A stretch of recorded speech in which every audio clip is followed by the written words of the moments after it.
to teach you all chemistry. So let's continue with our topic chemistry in everyday life. If you have not watched the lecture 1 and lecture 2, you can watch through our channel Zeta Institute of Science. You will get the link in the description box. Now let's start with the antimicrobial drugs. So basically जो भी drug inhibit या फिर microbial cells को kill करता है that are called as antimicrobial drugs. मतलब जो भी drugs किसी भी microbes को, वो चाहे बैक्टीरिया हो, फंगाई हो, वायरस हो, उसको किल कर रहा है, मतलब उसको मारने में यूजफुल है, that is called as antimicrobial drugs. We have 3 types in this. So we will check with the 3 types of antimicrobial drugs. Okay? Antimicrobial is divided into 3 types in disinfectants, antiseptics and antibiotics. So let's check with the disinfectants. Disinfectants non-selective antimicrobials are taken. So इसमें कोई ऐसा है नहीं कि particular antimicrobials होंगे, ये randomly होते हैं. क्यों होते हैं? जो माइक्रोबियल्स माइक्रो ऑर्गेनिजम्स को किल करने में यूजफुल होते हैं वो एंटीमाइक्रोबियल्स डिसइंफेक्टेंट्स में आते हैं और ये नॉन लिविंग सरफेस पे यूज होता है.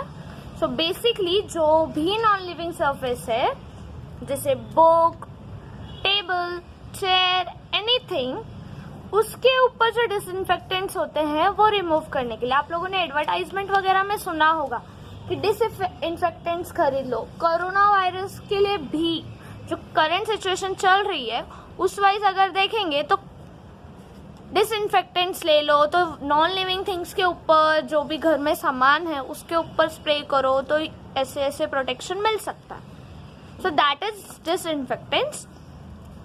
इसका एक एग्जांपल है पी क्लोरो ओ बेंजाइल फिनॉल. उसका स्ट्रक्चर ये है. Benzene with OHCl connected with the other benzene is one of the type of disinfectants. Now checking with the antiseptics used to sterilize surface of living tissue when the risk of infection is high. So basically antiseptics हम ना जब surgery वगैरह होती है हमारी तो वहाँ पे यूज किया जाता है एंटीसेप्टिक्स. वो कैसे कि कोई भी टिश्यू अगर हमारे बॉडी के अंदर है और वो खराब हो रहा है या फिर उसके ऊपर का जो सरफेस लाइनिंग है, टिश्यूज के ऊपर सेल्स होते हैं, वो कोई सेल्स खराब हो रहे हैं तो उसको खराब होने से प्रोटेक्ट करने के लिए या फिर उसको प्रोटेक्शन देने के लिए, उसके ऊपर के माइक्रो ऑर्गेनिजम्स को किल करने के लिए जो हमारे सेल्स को हार्म कर रहे हैं, इन्फेक्शन दे रहे हैं, वो किल करने के लिए हम एंटीसेप्टिक्स यूज करते हैं. तो बेसिकली ये जब कोई इंजरी होती है तो भी हम एंटीसेप्टिक्स यूज करते हैं. एक एंटीसेप्टिक है डिटॉल, हम थाइमोल करके एंटीसेप्टिक भी यूज करते हैं. बोलते हैं ना चोट लग गई एंटीसेप्टिक लगा लो नहीं तो इन्फेक्शन हो जाएगा. सो बेसिकली वो एक एंटीमाइक्रोबियल का टाइप है. इसमें जो इनऑर्गेनिक्स यूज किए जाते हैं that is iodide and boric acid. ये दो इनऑर्गेनिक्स को ही लेकर एंटीसेप्टिक्स बनाए जाते हैं. One of the example is thymol. Thymol का स्ट्रक्चर आप चेक करो. Benzene with CH3 OH and फिर 2 अटैचमेंट के साथ CH3. So this structure is called as thymol. Now moving on to the other topic that is antibiotics. आप लोगों ने सुना होगा एंटीबायोटिक्स दे दो ठीक हो जाएगा, एंटीबायोटिक्स दे दो ये हो जाएगा. What actually that antibiotic is, वो एक एंटीमाइक्रोबियल है. उसको ऐसे डिजाइन किया जाता है कि वो जो बैक्टीरियल इन्फेक्शन हमारी बॉडी में प्रोड्यूस हो रहा है या फिर हमें जो भी बॉडी के सेल्स को बैक्टीरिया की वजह से इन्फेक्शन हो रहा है वो बैक्टीरिया वाले इन्फेक्शन को किल करे, खत्म कर दे, वो इन्फेक्शन को हटा दे हमारी बॉडी से. उस चीज को एंटीबायोटिक्स बोलते हैं. तो एंटीबायोटिक्स में वो प्रॉपर्टी होती है कि बैक्टीरियल इन्फेक्शंस जो है ना वो रिमूव कर दे. ओके, इसका एग्जाम्पल है सेल्वारेसिन एंड प्रोटोनसिल. यहाँ पे मैंने सेल्वारेसिन का स्ट्रक्चर बनाया है benzene with NH2 OH AS. फिर से वही स्ट्रक्चर है बट दोनों स्ट्रक्चर्स के बीच में जो ज्वाइनिंग है वो डबल बॉन्डेड के साथ है. You can see here double bonded structures के साथ वो ज्वाइंट है. So this was about antimicrobial. Okay, now let's start with the topic cleansing agents. Okay, so let's check what is cleansing agents, what are types or what are uses of these cleansing agents. Substances which are used substance are termed as cleansing agents. So basically definition देख के क्या idea आ रहा है cleansing agents क्या हो? Basically cleansing agents यानी हमारे detergents, soap, washing soap, utensil cleaning के लिए जो सोप यूज करते हैं, बाथिंग सोप्स, फिर डिटर्जेंट पाउडर्स, ये सारी जो चीजें होती है यही हमें डर्ट वगैरह रिमूव करने में हेल्प करती है ना. मतलब कपड़े धोने का साबुन वगैरह क्यों यूज करते हैं? कपड़ों से गंदगी निकालेंगे, राइट? सो बेसिकली वो भी एक चीज है जो हमारे कपड़ों को साफ करे. So that comes under cleansing agents. So basically cleansing agents मतलब वही सब्सटेंस जो स्टेन, डर्ट, क्लटर सब्सटेंस जो दाग धब्बे होते हैं ना कपड़ों पे या फिर किसी चीज पे, उसको साफ करने के लिए यूज करते हैं. Even we have sprays to clean glasses, right? So वो भी एक टाइप का क्लींजिंग एजेंट है. Types of cleansing agents. तो अभी क्लींजिंग एजेंट्स चेक कर लिया हमने कि क्या होता है. अब उसके टाइप्स क्या? तो there are two types of basically cleansing agents, soaps है एंड सिंथेटिक डिटर्जेंट्स. सोप्स में हर टाइप के सोप्स की वेराइटीज आ जाएगी, सिंथेटिक डिटर्जेंट्स में उसकी वेराइटी आ जाएगी जो हम चेक कर रहे हैं. First cleansing agent is soap. So basically ये जो सोप है वो कोई भी सोप हो सकता है, may be bathing soap, may be detergent soap, कपड़े वगैरह वॉशिंग यूटेंसिल्स वाले सोप्स भी हो सकते हैं. All varieties of soaps comes under this. So basically जो सोप्स है वो सोडियम और या फिर पोटेशियम सॉल्ट्स के लॉन्ग चेन से बने होते हैं. मीन्स इसको कैसे हम ऑब्टेन करते हैं? अल्कलीन हाइड्रोलाइसिस का जो प्रोसेस होता है, नेचुरल ऑयल और फैट्स के through we can remove this. So sodium और potassium salts, NaOH is sodium salt and KOH is potassium salt. So ये दोनों के जब हाइड्रोलाइसिस के प्रोसेस में जब इनके लॉन्ग चेन्स बनाए जाते हैं तो उस प्रोसेस को सैपोनिफिकेशन बोलते हैं. यहाँ पे this is the structure of oil, any oil और अ फैट.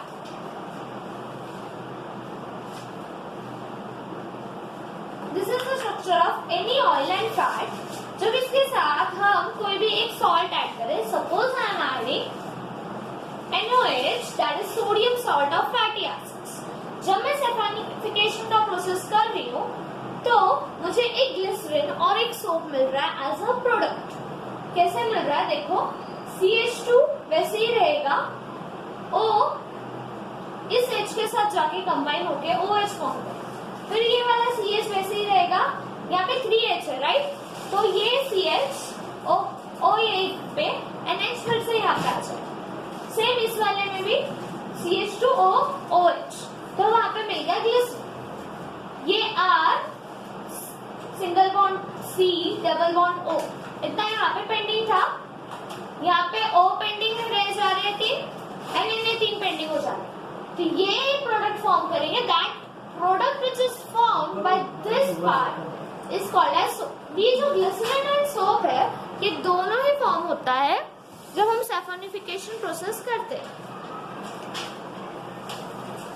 जो लॉन्ड्री में सोप्स वगैरह बनते हैं लॉन्ड्री पर्पस के लिए, उसमें NaOH जो है वो फैटी सॉल्ट एसिड रहता है. ओके, एंड बाकी हमारे डेली यूज के लिए हम KOH यूज करते हैं. ओके, डिटर्जेंट ये हमारा सेकेंड क्लींजिंग एजेंट है जिसको हमने खुद बनाया. क्यों बनाया? बिकॉज हार्ड वाटर में हम सोप्स वगैरह यूज नहीं कर सकते. नॉर्मल बाथिंग सोप से हम कपड़े नहीं धो सकते, right? So to wash such type of stain coloured clothes हमने सिंथेटिक डिटर्जेंट को बनाया है. इसको हमने 3 पार्ट्स में डिवाइड किया है. कौन से 3 पार्ट्स में? अब हम वो चेक करेंगे. सिंथेटिक डिटर्जेंट का first type is ionic detergent. So ये ionic detergent basically sodium salts of long chain, मतलब सोडियम सॉल्ट मीन्स NaOH के जो लॉन्ग चेन्स होते हैं ना उससे बना होता है. या फिर जो बेंजीन होता है, बेंजीन सल्फोनिक एसिड का स्ट्रक्चर, उसमें अगर एक अल्काइल सब्स्टिट्यूशन है, एक अल्काइल ग्रुप अटैच है तो आयोनिक डिटर्जेंट फॉर्म होता है. Second type is cationic detergent. ये क्वाटरनरी अमोनियम सॉल्ट से है, मीन्स फोर्थ कार्बन की जो लॉन्ग चेन होगी वहां पे एक अल्काइल ग्रुप अटैच होगा। तो फोर्थ कार्बन, कोई भी लॉन्ग चेन के फोर्थ कार्बन पे अगर एक अल्काइल ग्रुप प्रेजेंट है तो वो कैटायनिक डिटर्जेंट फॉर्म करेगा। नॉनआयनिक डिटर्जेंट ये एक्चुअली इथर्स के जो इथर्स ऑफ पॉलीथीन, इथर्स से जो पॉलीथीन बनता है उसमें अल्काइल फिनॉल अगर प्रेजेंट है तो वो नॉनआयनिक डिटर्जेंट बनाएगा। या फिर अगर ईस्टर है पॉलीथीन का तो उसमें अगर फैटी चेन्स, लॉन्ग चेन है उसका, फैटी एसिड्स के लॉन्ग चेन्स प्रेजेंट होंगे ईस्टर के अंदर, ईस्टर के पॉलीथीन के अंदर, तो वो नॉनआयनिक डिटर्जेंट फॉर्म करेगा। सो यही अगर प्रेजेंट रहेगा तो ये डिटर्जेंट फॉर्म होगा, ये आप लोगों को याद है।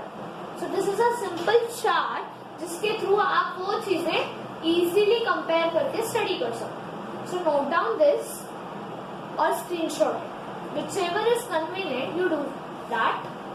But make sure that you are making notes.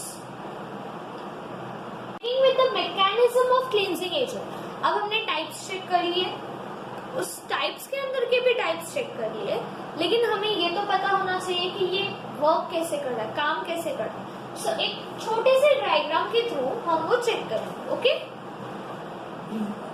kindly bear with the diagram. I'm not at all good at drawing. So basically जब mechanism of soap या फिर cleansing agent हम चेक कर रहे हैं. So this is my dirt. Okay, कोई भी stain पकड़ो, ink stain पकड़ो, any type of stain you can consider. जब वो stain के ऊपर हमारा पार्टिकल रिएक्ट करता है, फिर जब हमने कोई क्लिनजिंग एजेंट उसमें ऐड किया तो क्या होता है, धीरे धीरे hydrophilic tail and hydrophilic head, ये जो भी स्ट्रक्चर्स ग्रीन डार्क डॉट्स में है, they are hydrophilic head and the structures in the zigzag pattern or maybe sometimes straight, you can see in my diagram. So that is the hydrophilic tail. So what happens, जब ये stand के ऊपर हम cleansing agents डालते हैं तो ये चीजें जनरेट होती हैं। ये चीजें जनरेट होने के बाद ये पूरा एक सर्कुलर मैनर में प्रोड्यूस होना स्टार्ट हो जाता है। वो शेप के अकॉर्डिंग वो प्रोड्यूस होना स्टार्ट होता है। जब वो प्रोड्यूस होता है तो फोम जनरेट होता है। एंड फोम यानी आप लोग साबुन का झाग बोलते हो ना, वो तो वहाँ पे जनरेशन जब स्टार्ट हो जाता है, ये सारी चीजें जब झाग वगैरह आने लगता है तो क्या होता है, hydrophilic end head and tail थोड़ा मूवमेंट वगैरह करते हैं इंटरनली स्ट्रक्चर्स पे। एंड जब वो मूवमेंट वगैरह होता है उसकी वजह से ये जो स्टेन है वो रिमूव होता है। तो कोई भी व्हाइट क्लॉथ पे अगर आपका स्टेन है, व्हाइट कोई भी क्लॉथ पे अगर आपका स्टेन है, सो यही प्रोसेस होता है। जो भी डर्ट होता है वो सेंटर में आता है, फिर hydrophilic tail and hydrophilic head surround हो जाते हैं। जब ये सराउंडेशन कंप्लीट हो जाती है तो फोम जनरेशन होता है। फोम जनरेशन के बाद धीरे धीरे वो डर्ट रिमूव होना स्टार्ट हो जाती है। ओके, सो जो ये पोलर हेड है, ये कोई भी पोलर सॉल्वेंट है, ये पोलर हेड है, ये पोलर सॉल्वेंट्स में ही डिसॉल्व होता है। और ये जो टेल है ये नॉन पोलर है। सो ये कोई भी फैट, ऑयल या फिर ग्रीस, ये सारी चीजों में डिसॉल्व हो सकता है। ओके,